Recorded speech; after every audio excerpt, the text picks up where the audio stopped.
আল্লাহ তাআলা দরবারে দাঁড়াইতে হবে। সারা পৃথিবী দেখতেছে ফিলিস্তিন, গাজা, রাফা শহরকে তামা তামা করে দেওয়া হয়েছে। আমরা এখনো স্বাভাবিক জিন্দেগিতে বসবাস করতেছি। এই মুহূর্তে পৃথিবীর সমস্ত মুফতিয়ানে কেরাম সম্মিলিতভাবে ফতোয়া প্রদান করেছেন জিহাদ ফরজে আইন। অতএব জিহাদ ফরজ হওয়ার পরে কেউ যদি নিজ ঘরে বসে থাকে, আমরা এর বিচার, আমরা এর কি ব্যবস্থা, ওয়ালা সালাসাতিল্লাযীনা খুল্লিফু, তিনজন মুখলিস সাহাবী কোনো ইচ্ছাকৃত নয়, সামান্য কারণে তারা জিহাদ থেকে একদিন পরে রওনা হয়েছিলেন। আল্লাহর পক্ষ থেকে তাদের উপরে মদিনার সামাজিকভাবে 50 দিনের বয়কট এসেছে।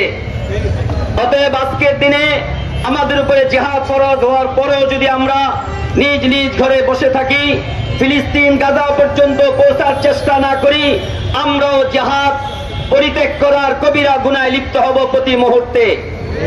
আমরা কথা বলতে পারি, আফগানিস্তানের তালেবান যেদিন থেকে জিহাদের ডাক দিয়েছিল, জিহাদ ফোবিয়ার মাধ্যমে এই আমেরিকা সারা পৃথিবীকে, উলামায়ে কেরামকে, জিহাদ এবং মুজাহিদিনদেরকে জঙ্গি ট্যাগ লাগিয়ে সারা পৃথিবী থেকে জিহাদ বন্ধ করে দিয়েছিল।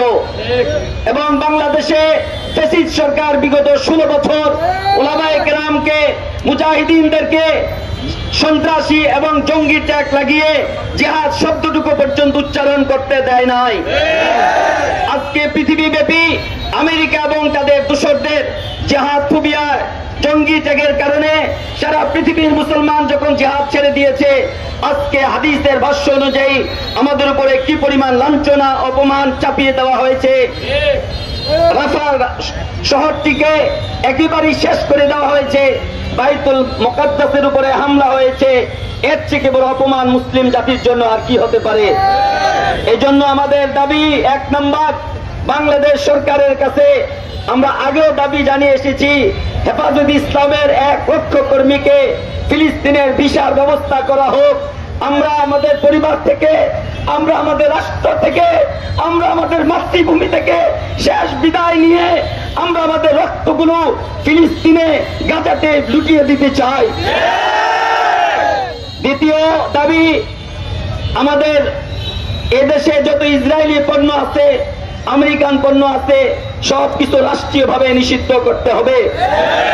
আমাদের কুমিল্লা এলাকার জোরে কোকা কোলার যে ডিপো রয়েছে, পেপসির যে ডিপো রয়েছে, সরকারিভাবে ডিসি মহোদয়ের কাছে আমি অনুরোধ করব, কুমিল্লার কোনো দোকানে কোনো পেপসি এবং কোকা কোলার কোনো আইটেম কোনো কোথাও বিতরণ এবং বিক্রির জন্য পাঠানো যাবে না।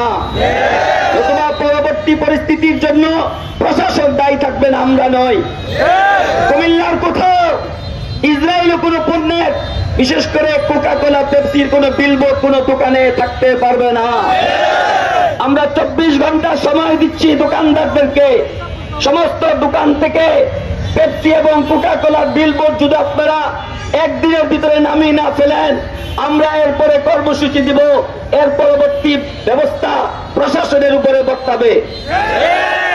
আমরা সরকারের কাছে আরেকটি দাবি জানাই, ভারতীয় এই কসাই মোদি মুসলমানদের উপরে যে নির্যাতন চালাচ্ছে, ভারতের সাথে রাজনৈতিক, কূটনৈতিক, ব্যবসায়িক সমস্ত সম্পর্ক ছিন্ন করতে হবে। আমরা স্পষ্ট ভাষায় ভারতকে জানিয়ে দিতে চাই, আমাদের প্রধান উপদেষ্টা যেই কথা বলেছেন, আমরা বলতে চাই, ভারত যদি তার এই আগ্রাসন থেকে ফিরে না আসে, আমরা 7 সিস্টারকে স্বাধীন করে ভারতকে জবাব দিব। আমরা ভারতকে শান্তিতে থাকতে দিব না, আমরা ভারতের জন্য মুজাহিদ ব্যবস্থা করবো ইনশাআল্লাহ। এই জন্য আমরা বাংলাদেশ সরকারের মাধ্যমে ভারতের কাছে অত্যন্ত জোরালো দাবি জানাচ্ছি, ভারতের এই নতুন আগ্রাসনী আইন, ওয়াকফ আইন অনতিবিলম্বে বাতিল করতে হবে। আমরা বাংলাদেশ সরকারের কাছে সর্বশেষ আরেকটি অনুরোধ জানাচ্ছি, আগামী 12 এপ্রিল পহেলা বৈশাখের অনুষ্ঠানের আয়োজন করা হচ্ছে। আমরা দেখতে পাচ্ছি এবছর সেই কুলাঙ্গার ফারুকি পহেলা বৈশাখের সাথে চৈত্র সংক্রান্তি নতুন আরেকটি আয়োজন সে করেছে। আমরা স্পষ্ট ভাষায় জানিয়ে দিতে চাই, চৈত্র সংক্রান্তি হিন্দুদের অনেকগুলো পূজা অনুষ্ঠানের সমষ্টিগতের নাম, এটা প্রত্যাহার করতে হবে। ফারুকির বাড়াবাড়ি আমরা সহ্য করব না। ভারত যেখানে ইসলাম এবং মুসলমানদের উপর আগ্রাসন চালাচ্ছে, আমরা এই দ্বিতীয় স্বাধীনতার পরে নতুন বাংলাদেশের এই প্রথম পহেলা বৈশাখের অনুষ্ঠানে কোন প্রকার ভারতীয় সংস্কৃতির আগ্রাসন আমরা মেনে নিব না। আমরা প্রতিরোধ করে তুলব।